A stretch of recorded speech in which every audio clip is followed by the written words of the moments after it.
ఇది మా day 2 in Gokarna. So, morning అయితే ఫ్రెష్ అయ్యి బ్రేక్‌ఫాస్ట్ చేసి ఇంకా స్టార్ట్ అవుదామన్న టైంకి చలో ఇంకా వర్షం అయితే స్టార్ట్ అయిపోయింది. కొంచెం టైం అయితే ఆగాము. చిన్నగా వర్షం తగ్గాక స్టార్ట్ అయ్యాము. ఫస్ట్ అయితే ఓమ్ బీచ్‌కెళ్ళాము. అది కొంచెం జస్ట్ 2 కిలోమీటర్స్ ఆ రోజు ప్లాన్ అయితే నియర్ బై బీచెస్ అన్నీ కవర్ చేద్దాము అని చెప్పి. బట్ యూ కెన్ సీ చిన్న చిన్నగా అయితే వర్షం పడుతుంది.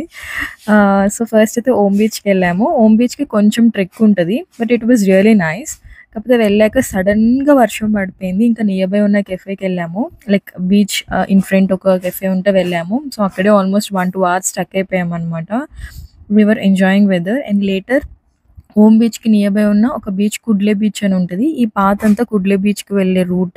So, it was really nice actually.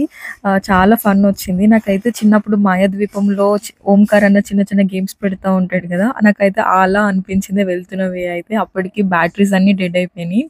ఇంకా రిసార్ట్‌కైతే వెళ్ళిపోయాము. ఇంకా రెస్ట్ తీసుకుందాము అని చెప్పి. బికాజ్ వర్షం వల్లే మాకు సగం టైం అయితే వేస్ట్ అయిపోయింది. అండ్ దెన్ డిన్నర్ చేసేసి ఇంకా రెస్ట్ తీసేసుకున్నాం. Wait for the day 3.